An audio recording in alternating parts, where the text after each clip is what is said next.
Wizara imara kwa maamuzi ya mazoea, kwa maamuzi ya uvumi, hofu au upendeleo. Maamuzi bora yanahitaji nguzo 4.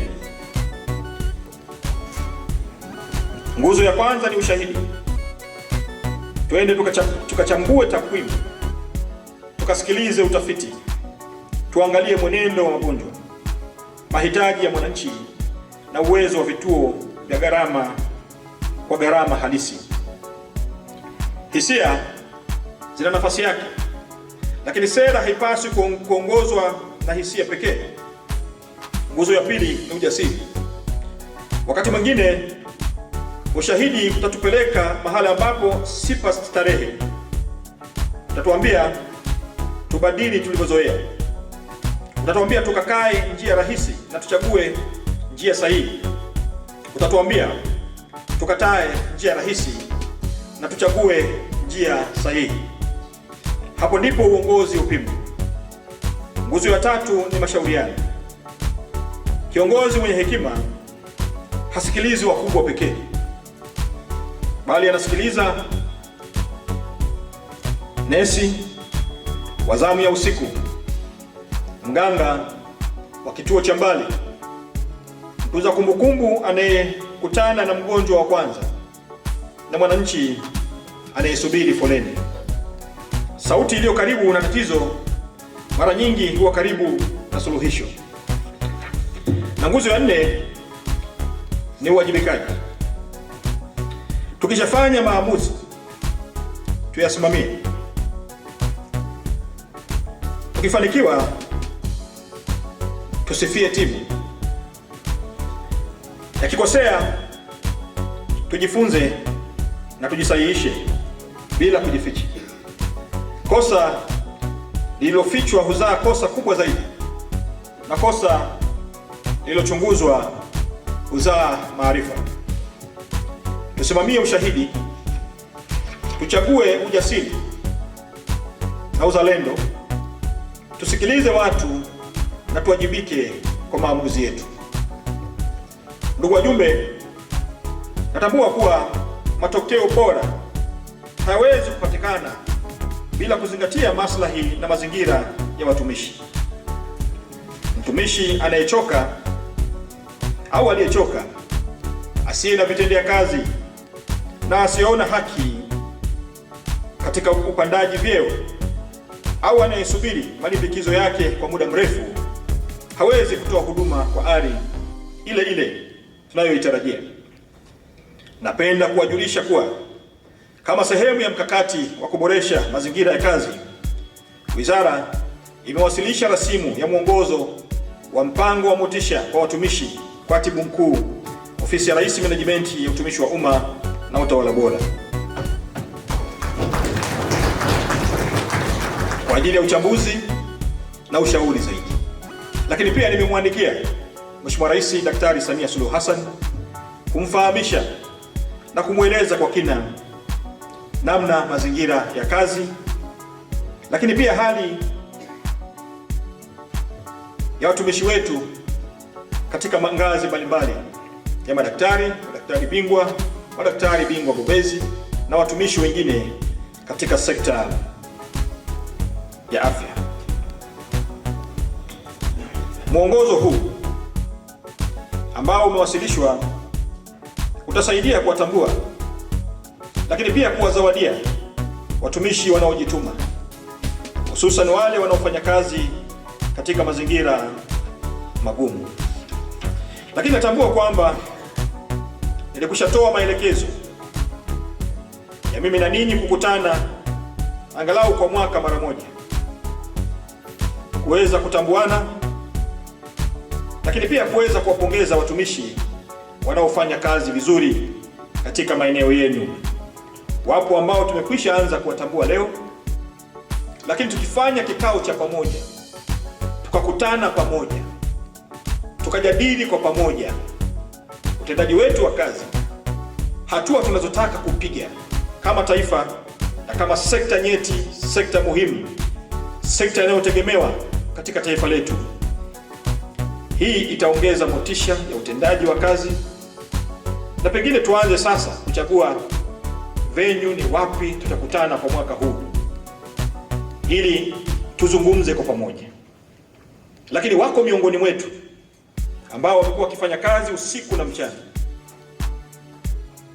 Wapo ambao ninawafahamu.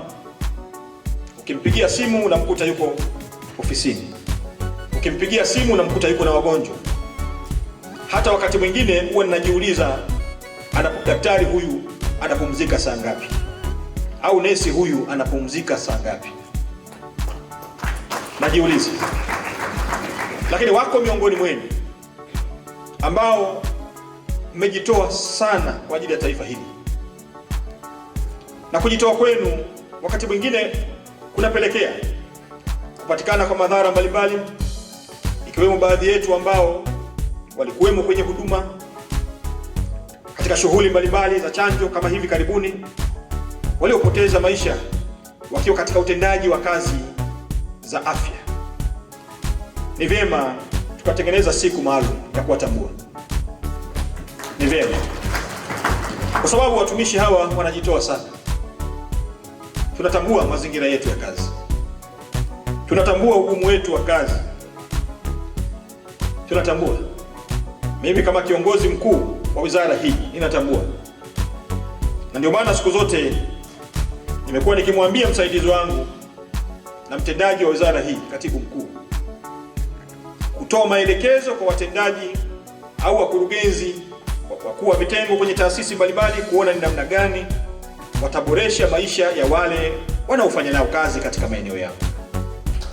Siku zote wewe kama ni kiongozi, tumekupa eneo la uongozi. Wajibu wako ni kuleta furaha kwa wale unaowasimamia. Ndio jukumu lako kubwa, hakuna lingine. Kama tulikwambia uwe mganga mkuu wa hospitali hii ya Sokotuli ya mkoa,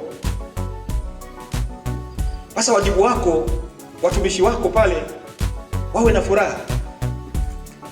Ukitaka watumishi wafanye kazi kwa bidii, ukitaka watumishi wako wajitoe kukimbia usiku na mchana, kaa nao vizuri, wasikilize, tengeneza utaratibu wa kuwapa motisha. Si dhambi. Tengeneza utaratibu wa kuwashika mkono, tengeneza utaratibu wa kuwapongeza.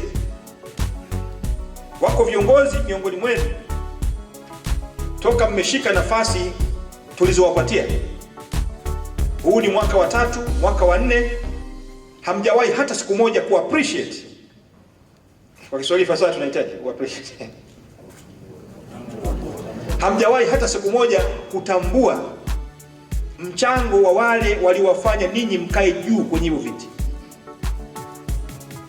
Kwa sababu nafasi tulizopata na hapa tulipo sio sisi, wapo watu waliofanya kazi kubwa ya sisi kufika hapa tulipofika. Na huo ndio kweli. Huo ndio kweli. Wewe kama umefika hapo leo, umekuwa mganga mkuu katika mkoa, katika halmashauri, katika wilaya, katika zahanati, katika taasisi zetu hizi. Haujafika kwa uwezo wako. Si kweli. Uwezo ni sehemu tu, elimu ni sehemu tu, lakini kuna mchango mwingine uliokufanya ufike hapa. Upo mchango mwingine. Unapoonekana una shine, unapoonekana unang'ara, si kwa mavazi, kwa kazi. Wapo watu waliosababisha ung'ae kufika hapo nafasi ulionayo, na hao ni watendaji tena wengine wa kawaida tu, wahudumu, sijui manesi, walinzi wanaofungua mageti, na wale wanaomfanya mgonjwa afike karibu mbele yako kwa haraka zaidi. Hao ndio waliokunyanyua. Tuna maabara ambayo naweza nikasema katika Afrika Mashariki ni moja ya maabara bora yenye vifaa vya kisasa vya uchunguzi wa magonjwa ya binadamu yote ya kuambukiza, yasiyokuwa ya kuambukiza, pia na magonjwa ya milipuko. Kwa hiyo tuna uwezo wa kufanya uchunguzi wa vimelea hatarishi duniani. Lakini pia hospitali yetu tumejenga uwezo mkubwa sana katika kufanya tafiti sayansi ambazo zinasaidia katika matibabu ya binadamu, lakini pia zinaboresha maisha ya Mtanzania. Kwa hiyo na tunaendelea kuongoza pia katika utafiti hususani wa kupunguza muda wa matibabu ya ugonjwa wa kifua kikuu cha kawaida kutoka miezi 6 hadi miezi 4. Tunaongoza nchi 4 katika bara la Afrika.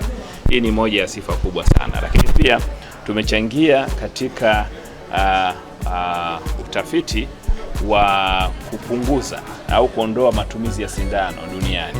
Na mwaka huu wa 2026 hospitali yetu maalum ya taifa ya Kibong'oto tunatimiza miaka 100 tangu iweze kuanzishwa.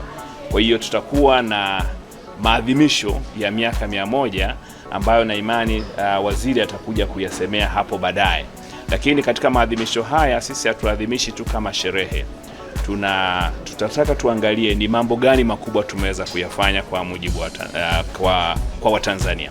Lakini pia tuone serikali yetu imewekeza kiasi gani. Kibong'oto ya enza ukoloni na Kibong'oto ya leo ikoje.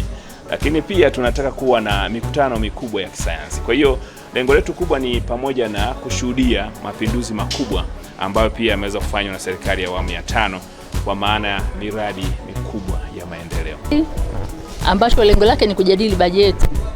Tumeanza na kujadili mwenendo wa bajeti uliopita na sasa tumejadili bajeti itakayofuatia. Haya ni ya mwaka fedha 26/27.